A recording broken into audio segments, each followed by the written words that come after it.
Hey everyone, welcome back to Homestead Corner. I'm Ginny, and today we're going to can up mac and cheese.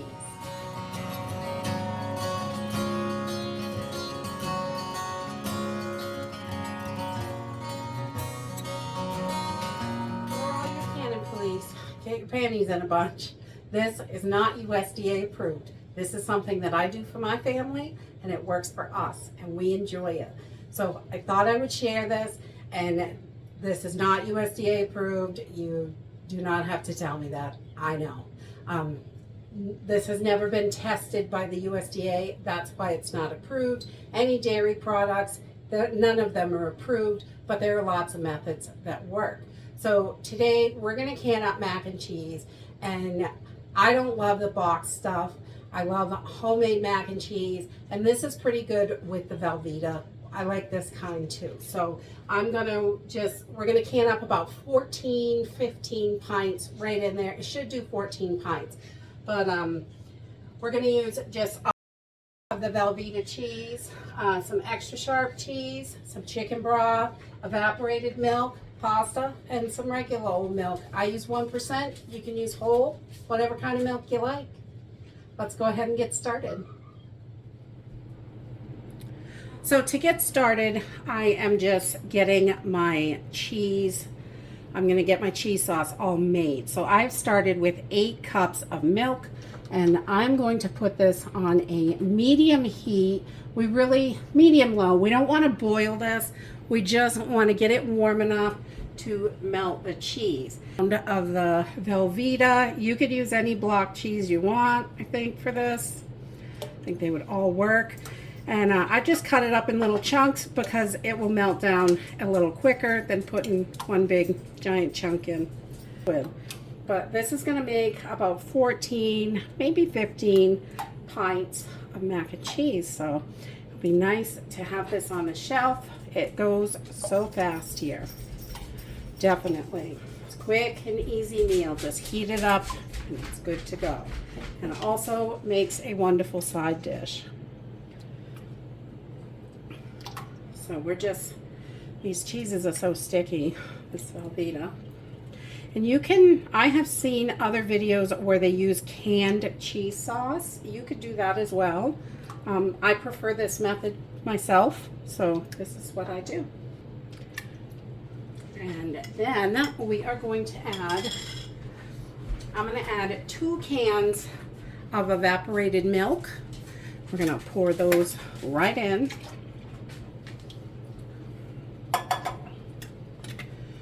Get both of those right in there. It's always good.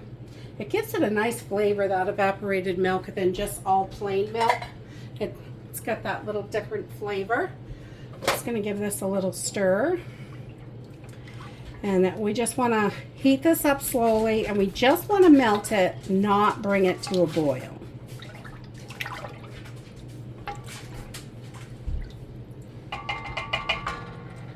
And then we are going to get my cheese off my fingers here. And then we're going to add 1 teaspoon of salt. This is just to taste. If you want a little more salt, you could add more salt, but I am not a huge salt fan. So just 1 teaspoon in there. And I'm going to add a quart of chicken broth to this. And I've just got these Great Value ones over the holiday season. They were only $1, so I stocked up on quite a few of them. I just want to make sure they don't get too old and we're using them up. So this is perfect use for it.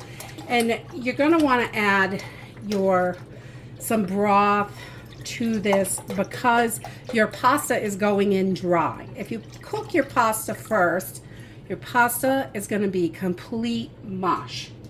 And I have heard, I have not tried, I heard whole wheat pasta stands up a little bit better. It's a little firmer, but I don't buy whole wheat pasta. I just buy regular pasta. So, and then after our chicken broth, I'm going to add 1 pound of extra sharp cheddar cheese. cheddar cheese, just the shredded. You can buy this in a block and shred it yourself, but it was the same price at the store, so I just bought the shredded to save me some work. So I'm going to put the whole thing in there. If you have, you know, whatever cheese, 4 cups of cheese or 1 pound is what you're looking for this recipe. And we're just going to keep checking on this and giving it a good stir. We don't want anything to stick, and we do not want this to boil. We just want to get this all melted and combined nicely. So once this is ready to go, I will bring you back. So while we're getting our cheese sauce warmed up and all incorporated together, I'm just putting my lids in a little bit of water. I'm going to put them on the stove on a really low heat. I just want them warmed. I don't boil them or anything like that. We're just going to warm them up. So this rubber piece is really gummy and it gives us a really good seal. And now we keep checking on our sauce because we don't want it to boil. But I'm going to put in 2/3 of a cup of dry pasta in here. And I'm using elbow macaroni today, but you could use shells. The small shells work really good. I tried pen once and it's just too big in the jar, so you don't have enough pasta in there. So the smaller pastas work better for this. You can use any pasta you want, but the pen is so long, you don't get much in 2/3 of a cup. It just isn't enough pasta. So it's a 1/3 cup measure, so 2 in each jar. Simple and easy.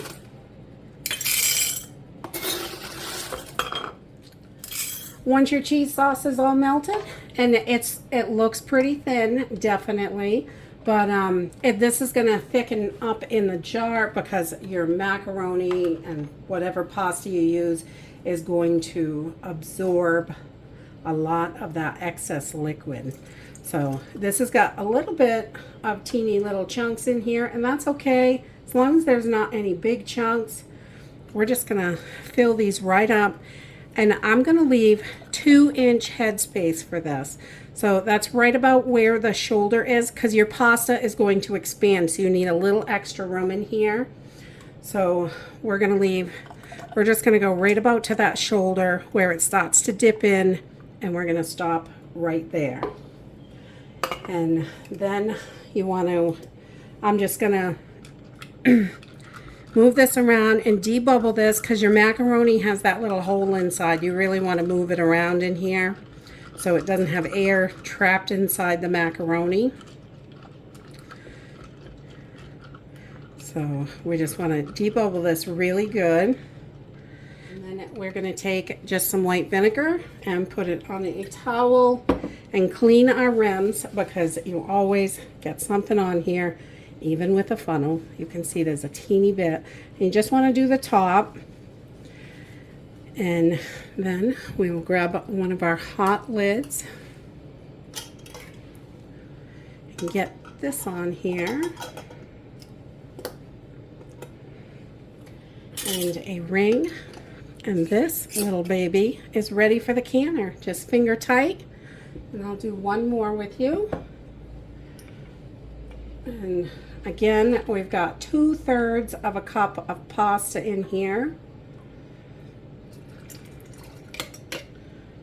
And this is going to expand quite a bit.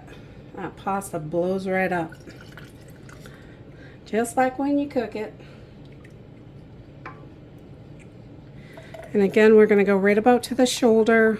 We want to leave plenty of space for that pasta to expand. And debubble really well. Make sure we move all that pasta around. You don't want anything inside. And make sure everything has got the air out of it. And then we're going to take a clean spot on our towel and clean our rim.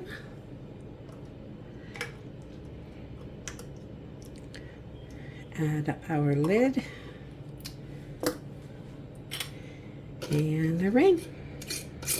We're going to pop these into the canner. Okay, so we have got 16 jars here, and depending on how you measure that little shelf, it can adjust your jars a little bit. But it's usually 14, 15 jars for this recipe. But I did get 16 today, so that's cool. Yum, yum, yum. And I'm just oiling my beveled edge because there's no rubber seal on the All-American.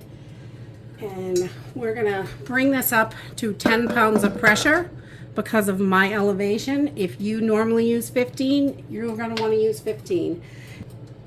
So as soon as I get my steam out of this steam valve for 10 minutes, we'll add our weight. And once we get to 10 pounds on our gauge and we have a good jiggle, we will set the timer 20 minutes.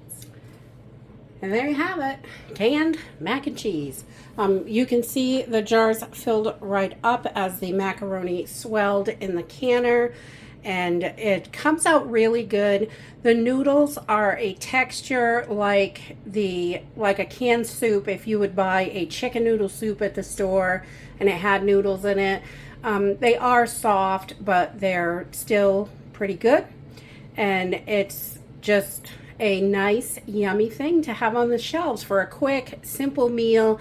Just heat it up and that's it. It's simple and easy and really great to have on the shelf.